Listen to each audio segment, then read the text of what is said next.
What's good, everyone? In today's video, I'm going to walk you through some of the easiest ways to drop 20 kills in Apex Legends. It's been a little while since I've made one of these videos, and I want to update you on all the best tips and tricks I have for you when it comes to dropping high kill games in Season 11. Now, we all know the 20 kill badge is one of the most sought after badges, and it's definitely one of the hardest badges to obtain, especially on certain legends. I have 5 tips for you when it comes to dropping high kill games, and just so you know, there's really not a huge difference between dropping 16, 17, 18 kills and dropping 20. So if you've had a high kill game like that before, but you didn't drop a 20, don't sweat it. I'm sure that game is right around the corner for you. If you're new here, my channel centers around helping you guys improve at Apex Legends, and so without anything further, let's hop right into these 5 tips. Tip number 1, drop HUD-ish. One of the biggest keys to dropping any high kill game is choosing the right landing spot. Now, the right landing can vary from map to map and game to game. You always want to be looking out the dropship to see where lots of teams are going. If you see 7 teams go somewhere, you can late land close to wherever they landed, and then you can have a great early opportunity to not only third party some fights, but also give yourself a real chance to having a high kill game. Now, since we're in Season 11, I'll discuss places on Storm Point and World's Edge that I think are solid drop spots for you to land at. If you're playing on World's Edge, you're going to want to land close to Fragment. It's going to consistently draw in most of the lobby, and the fights will last a while here. If you don't go Fragment, I would consider Skyhook, depending on the dropship, and or Lava Siphon. Both of these POIs are big enough for multiple teams, and usually anyone who doesn't go Fragment is going to look for these 2 places. And if you're on Storm Point, well, this one is a bit more tricky for me. There isn't a POI like Fragment on Storm Point, so keep on the lookout in the dropship where teams are going. I've noticed Barometer, Checkpoint, and Stormcatcher can be fairly popular. Generally, anywhere in the middle of the map will have a decent amount of people, but where people will land will come down to the trajectory of the dropship, so pay attention. If you guys are enjoying this video, please do me one favor and smash the like button. It's proven in helping people drop 20 kill games and will only take a second of your time, so thank you so much for doing that. Now on to the other 4 tips. Tip number 2, hunt, don't loot. It's probably going to be one of the most important tips I have for you. See, one of the biggest reasons players struggle to get high kills is because they move too slow. They either are off in no man's land looting whatever they want, or they just aren't thinking where a team could be until they just bump into one. See, another important thing to do while landing at your drop spot is not only look at how many teams are landing with you, but also close to you. You want to have a rotation in mind after you finish up your initial fights off drop. And if those initial fights off drop take a while, you should then be prepared for those nearby teams to come to you, because nothing attracts more players than gunshots. You've got to really have the hunter's mentality when it comes to dropping high kill games. Playing passive isn't going to cut it here. I recommend focusing on your necessities when it comes to loot. Do you have enough shields and heals, and do you have enough ammo for a fight? If the answer is yes, keep moving. Don't waste time looking for every shield battery in the game or all the ammo in the world. The more you learn to fight with the necessities, the better off you will be when trying to have these high kill games. But one thing that is tough is if you solo queue, your random teammates might not care to move at the same pace as you. So that brings me to tip number 3. Tip number 3 is play with a friend. Having someone who's got your best interest here is critical. And here's why.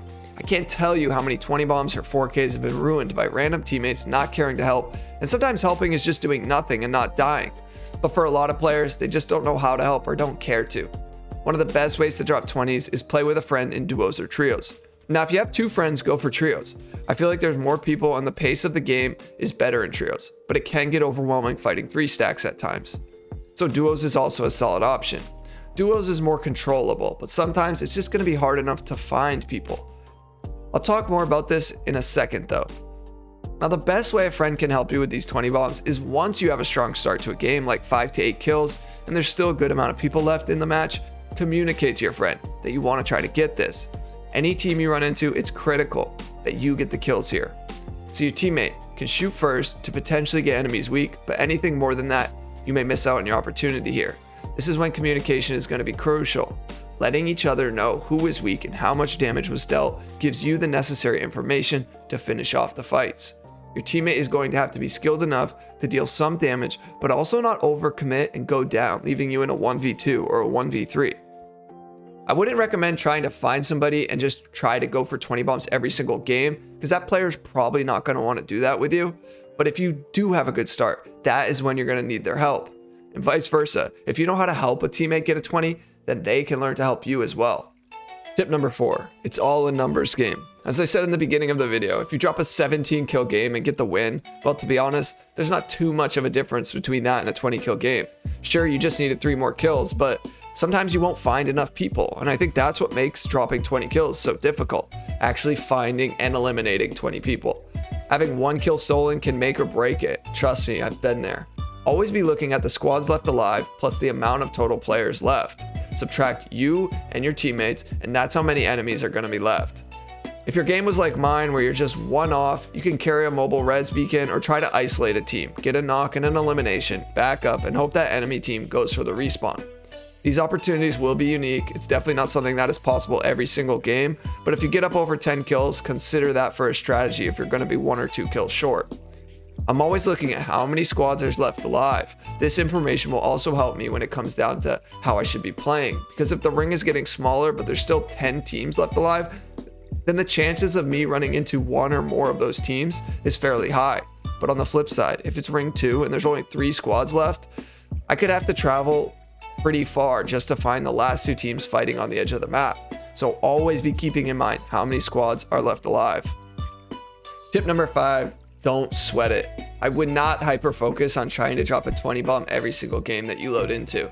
I would keep in mind the strategies that I've laid out for you, and if you have a decent start to a game, then you can put it into gear and try to go for it. The game has to come to you in a certain way. And I know a lot of you guys will be going at this solo queue, which makes this even more difficult for sure.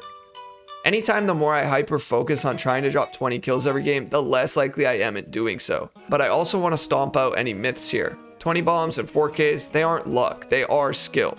You do need to get lucky when it comes to actually finding enough people, but if you stay alive, you will see that it's certainly possible a good amount of your games. And to the players who go about trying to buy these badges, I truly feel bad for you. You're never going to get that satisfaction if you make someone else do it for you and then act like you did it yourself. Trust me, I've seen and talked to players who have done this. They eventually end up hiding this badge because they know they didn't earn it, and they know their true skill isn't representative of the badges that they bought. So keep at it, keep improving, and keep learning. Eventually it will come. Focus on winning your fights first and foremost and developing some team chemistry with your friends. If you follow the rest of these tips, you'll be well on your way to dropping your first high kill game in Season 11. Oh, and real quick, some people will ask me, who's the best legend to drop a 20 kill game with? And that's really subjective to who you have experience playing. Generally speaking, mobility legends are a bit easier because they have ways in and out of crazy situations that you may find yourself in. But if you main a different type of legend, it's going to be best that you just try this with the legend you are most comfortable with. Any 20 bomb I've dropped, I've made a video on it. So here's my highest kill game from a couple seasons ago with Revenant out of all of the legends. This game was wild. If you guys are still watching, thank you so much for doing so. I hope you'll consider subscribing so you don't miss out on more Apex content. Don't forget to join my Discord if you're looking for teammates or you just want to chat about Apex. The link is in the description. That's going to be it for me though. I'll catch you guys on the next video. Peace.